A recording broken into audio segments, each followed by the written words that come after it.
마지막 강의이고 약속된 시간이 4시이기 때문에 4시에 마치도록 하겠습니다. 오후 강의 때 저희들이 들었던 그 찬송가가 요한계시록의 주제가입니다. 그래서 제가 아주 좋아하는 찬송인데, 제가 협동으로 있는 부산 범천교회 찬양대가 4월 둘째 주일 오전에 불렀던 찬송가입니다. 세상 나라가 하나님의 나라로, 그런 주제 찬송가인데, 계시록 11장 15절 그리고 계시록 12장 11절 두 절을 기반으로 해서 만든 찬송가입니다. 자, 이 시간에는 잠시 제가 10분 정도 세대주의 전천연설과 역사적 전천연설을 비판하는 발표를 하고 여러분의 질문을 한 10분 정도 받고 마치도록 하겠습니다.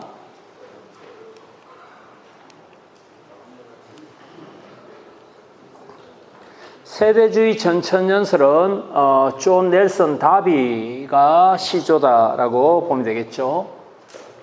넬슨 다비, 영국 사람 맞습니까? 세대주의 전천연의 해석의 경향은 미래적 해석입니다. 그래서 대부분 재림 무렵에 일어날 일, 예를 들어서 계시록 4장에 하늘에 열린 문이 있고 나팔 소리가 나서 요한아 이리 올라오라, 장차될 일을 보이리라. 요한이 하늘 문을 향하여 하늘로 올라가는 장면이 있죠. 이걸 세대주의에서는 휴거, 교회의 휴거, 이렇게 휴거 개념을 계시록 4장 1, 2절에서 찾습니다. 휴거되지 못하면 이 땅에 남아서 대환란을 겪을 것이다. 그렇게 적그리스도의 통치를 세대주의 전천연에서 많이 찾습니다. 그리고 말 그대로 세대주의자들은 세대, dispensation을 주로 7세대로 나누어서 하나님의 통치의 방식이 세대마다 다르다, 이렇게 주장합니다. 계시록 2장과 3장에서 세대주의적 해석은 이런 해석입니다. 여러분도 들어보셨을 것이고 고신에서도 이렇게 이해하고 지지하는 목회자들도 있습니다. 에베소 교회는 예수님 당시부터 로마 제국이 국교되기 전까지의 상황, 서문화 교회는 로마 제국부터 예를 들어서 중세 초기까지 있지 않습니까? 그 신약 시대를 7세대로 나누어서 해석을 하려고 계시록 2장, 3장을 나눕니다. 그런데 아무리 봐도 요한이 계시록 2장과 3장의 7교회에 대해서 쭉 쓸 때 세대를 7개 나누어라, 그런 흔적을 찾아보기는 힘듭니다. 세대주의적 해석과 가장 가까운 해석을 하는 집단이 있습니다. 안식교입니다. 그리고 안상홍 하나님의 증인입니다. 왜냐하면 안상홍이 안식교에서 훈련을 받아서 하나님의 교회를 만들었거든요. 그래서 안상홍의 계시록 해석은 세대주의적 해석을 많이 따릅니다. 그리고 안식교의 훈련을 받았기 때문에 하나님의 교회는 토요일에 예배 드리는 거 아시죠? 안식교적인 그런 관습을 지금도 따르고 있습니다. 그래서 토요일 안식일을 주일 예배로 바꾸었던 천주교 교황을 짐승이라고 봅니다. 계시록 13장에 짐승 있죠? 그걸 교황이라고 봅니다. 칼빈도 짐승을 교황이라고 본다 했죠? 그런데 안식교에서는 안식일, 금요일 해질 때부터 토요일 해질 때를 부활하신 예수 그리스도의 그 주일로 바꾼 주범 중에 한 명인 교황을 안식일로, 짐승으로 보는, 교황을 안식일로 보는, 교황을 짐승으로 보는 이유가 칼빈과 안식교는 조금 다릅니다. 하여튼, 안식교도 또는 하나님의 교회도 이 세대주의적 특성을 가지고 있다는 것을 말씀드립니다. 그리고 이스라엘과 교회를 구분하고 있죠. 그죠? 그래서 신약 시대에도 저 중동에 있는 혈통적인 이스라엘 백성들을 향한 구원의 경륜이 있고 이방인을 향한 하나님의 구원의 경륜이 따로 있다. 다시 말씀드려서 세대주의에서는 하나님의 선민이 두 종류입니다. 혈통적인 이스라엘 백성들, 그들이 언젠가는 주님께로 돌아올 것이다. 거국적인 회심을 주장합니다. 온 이스라엘이 구원을 받으리라는 로마서 11장하고 계시록을 연결시키기도 합니다. 여러분 계시록 7장에 보시면 구원받은 성도를 두 가지로 묘사합니다. 하나는 14만 4천이고요. 각 지파에서 12,000명씩 나오지 않습니까? 그 다음에 셀 수 없는 큰 물이 있죠. 맞죠? 이걸 세대주의에서는 어떻게 나눕니까? 14만 4천 명은 혈통적인 유대인들 이렇게 보고요. 셀 수 없는 큰 물이 있죠. 이 사람들은 이방인 중에 구원받을 자 이렇게 나눕니다. 그러나 14만 4천 자체가 상징적인 숫자고 12 곱하기 12 곱하기 1000이거든요. 12는 12지파 12제자 신약과 구약의 교회고 1000은 많은 것을 상징하지 않습니까? 그러니까 14만 4천 안에 이미 1000이라는 숫자가 담겨 있기 때문에 셀 수 없는 많은 물이라는 뜻이 담겨 있습니다.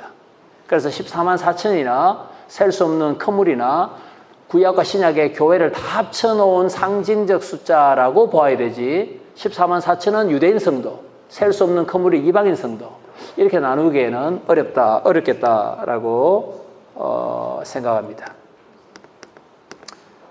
예, 그 다음에 이 장면 한번 보도록 하겠습니다. 세대주의 전천연설에서는 7년 대환란 직전에 예수님이 공중에서 재림하셔서 교회를 휴거시킨다. 공중 재림이니까 주님께서 이 땅까지 내려오지 않죠. 저 공중에서 내려오시다가 올라가 버린다. 왜냐하면 성도들이 휴거되어서 공중에서 만나서 올라가니까. 여기에 데살로니가전서 4장 17절을 세대주의자들은 이렇게 해석합니다. 그래서 휴거된 성도를 데리고 다시 올라가 버리니까 하늘에서는 어린 양의 혼인잔치가 벌어진다. 이게 계시록 19장을 세대주의에서 해석하는 방식입니다. 휴거되지 못한 사람은 이 땅에 남아서 적그리스도의 박해를 받는다. 그런데 문제는 적그리스도라는 말이 계시록에 등장하지 않는다라는 것이 문제입니다. 그래서 적그리스도 개념을 세대주의에서 계시록 해석할 때 끌어들이는 것은 설득력이 굉장히 떨어진다라고 봅니다. 그 다음에 7년 대환란이 끝날 무렵에 공중에서 성도들과 함께 주님이 다시 옵니다. 이게 공중 재림에 이어서 다시 오시니까 삼림, 세 번째 오시는 삼림이라고 볼 수 있죠.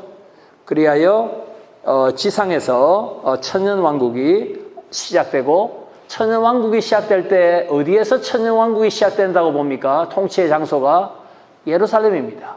그래서 예루살렘의 세 번째 성전이 세워진다. 여러분, 돌성전이 세워진다의 말은 짐승제사를 드리겠다 말이죠. 구약으로의 회개입니다. 예수 그리스도의 십자가 부활의 이 구원의 사역을 무효화시키는 것입니다. 세 번째 예루살렘의 돌성전이 세워진다. 그리스도의 영단번의 제사, 화목 제물 대심을 무시하는 것이 아니겠습니까? 이게 세대주의적 전천연설의 해석입니다. 요 설명에 제가 간혹 비판을 했기 때문에 이렇게 보시면 되고, 역사적 전천연설, 이것은 폴리가, 파피아서, 저스틴, 이레니우스 등등이 주장했고요. 역사적 전천연설은 대한예수교회 장로회 합동교단에서 많이 주장하는 것이고, 또 고신에서 가르쳤던 박윤선 박사도 이 역사적 전천연설을 지지했습니다. 그런데 여기도 이제 적그리스도가 성도를 박해하는 대환란이 발생할 것이다. 적그리스도 대환란, 이것은 부분적 과거론의 입장에서 볼 때는 동의하기가 힘든 부분이다라고 생각합니다. 대환란이라고 할 때 7년 대환란이지 않습니까? 7년 대환란에 이 말이 계시록에 없습니다. 그런데 왜 이걸 찾아내느냐 하면 한때, 두때, 반때, 42개월, 1260일 있죠. 여기 3년 반이잖아요. 그죠? 3년 반은 7년의 반틈이니까 이런 표현 때문에 7년 대환란이라는 개념을 전천연설에서는 가지고 들어옵니다. 역사적 전천연설은 몇몇 교부도 이렇게 지지한 사람이 있었는데 좀 이렇게 쇠락하는 그런 느낌이 있습니다. 그리고 역사적 전천연설과 무천연설을 이렇게 또 비교하기도 하는데요. 덴버 신학교의 정성욱 교수님 아시죠? 정성욱 교수님은 전천연, 후천연, 무천연 계속 싸우지 말고 자기가 지지하는 전천연설로 통일하자 이렇게 주장하는데 그게 동조하는 사람이 그렇게 많지는 않은 것 같습니다. 정성욱 교수의 글을 제가 한번 가장 성경적이고 학자들의 지지를 많이 받는 역사적 전천연설을 중심으로 종말론 논의가 정리되어야 된다. 더 이상 소모적인 논쟁하지 말자. 이거는 좀 너무 나이브한 결론인 것 같습니다. 여전히 무천연설과 후천연설을 지지하는 사람들이 많이 있기 때문입니다. 제가 마지막으로 이 말씀만 드리고 제 강의는 마치고 이러면 질문을 좀 받도록 하겠습니다. 천년왕국 이론은 성경 전체에서 신약의 계시록 20장에만 등장합니다. 다른 사람은 계시록 말고도 이사야 9장이나 11장에 마치 소와 사자가 같이 뒹굴고 있는 장면, 그게 천년왕국에 대한 사실적인 그림이 아닙니까? 이렇게 주장할 수 있는데 천년왕국이라는 그 표현이 이사야서에는 사실 나타나지 않습니다. 그래서 천년왕국을 이사야서에서 찾기는 힘들다 이렇게 저는 생각합니다. 그렇다면 계시록 20장 1에서 6절에 천년왕국 논의, 천년왕국이 등장하는데 20장을 해석하기 위해서는 19장과 21장 이 문맥적으로 해석해야 됩니다. 19장에서는 할렐루야 찬송이 나타나고 백마 타신 예수 그리스도가 승리하시고 바다에서 올라온 짐승과 거짓 선자가 유황불못에 던져지는 장면이 나타나고 그 다음에 천년왕국이 등장하고 그 다음에 21장에서는 신천신제와 새 예루살렘 성이 등장하지 않습니까? 교회의 대적이 그리스도에 의해서 심판받고 교회와 복음은 계속해서 확장되는 것이 19장이고 그 다음에 용이 무저갱에 천년 동안 갇히는 장면이 나타납니다. 그래서 저는 천년왕국을 승리의 천년설이라고 부릅니다.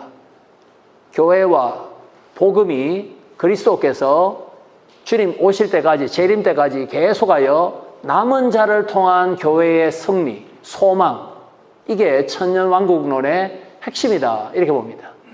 교회가 쇠락하고 신앙의 열정이 식어지고 어려움이 가속되는데 무슨 위로와 승리, 소망을 말합니까? 라고 질문할 수도 있는데 남은 자를 통한, 신실한 남은 자를 통한 승리, 이게 천년왕국의 핵심이다 이래 봅니다.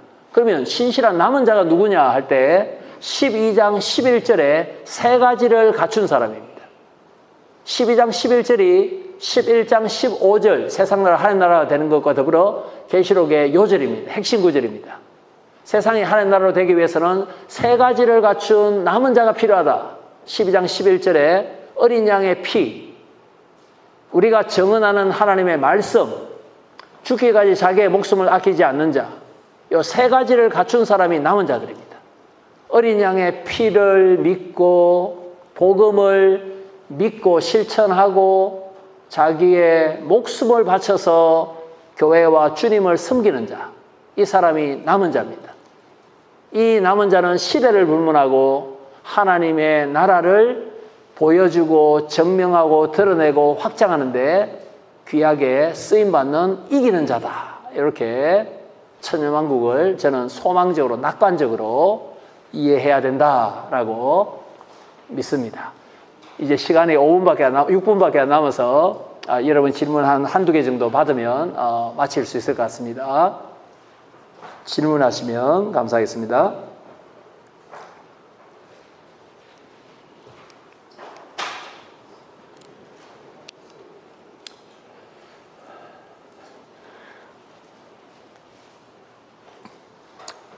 예, 이게 또 무천년, 후천년이 아니라 또 역사적 전천년설을 따르는 분들이 많이 계실 겁니다. 천년설은 하나만 고집할 수 있는 그런 주장은 아닙니다.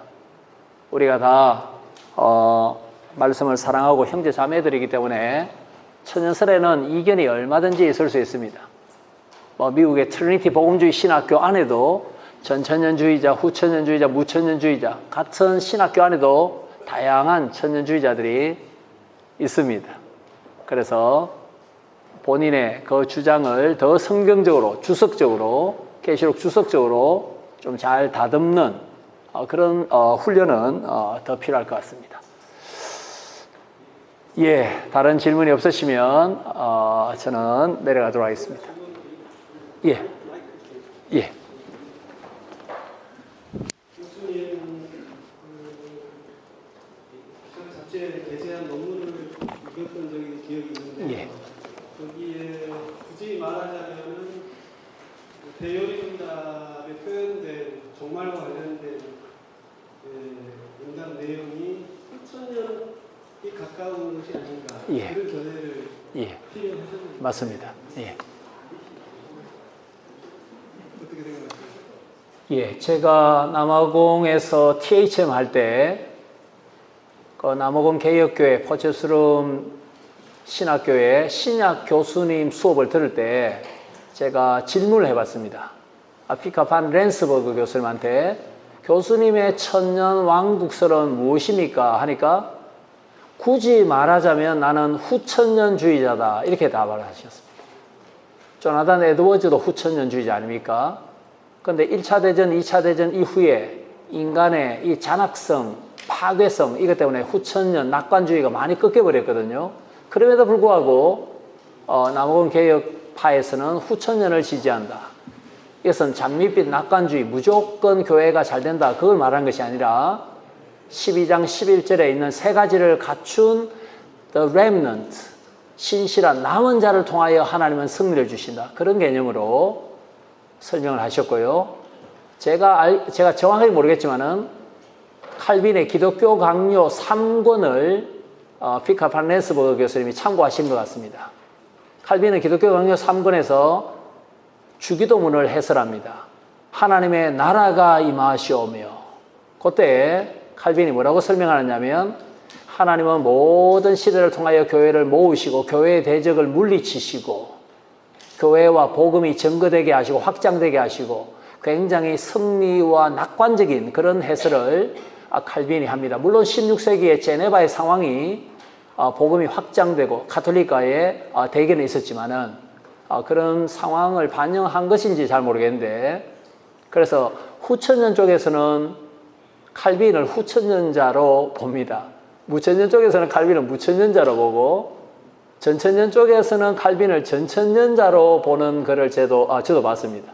칼빈은 한 명인데 예, 서로 칼빈 우리 편이다 이렇게 말하는데, 칼빈은 전천년주의자는 확실히 아닙니다.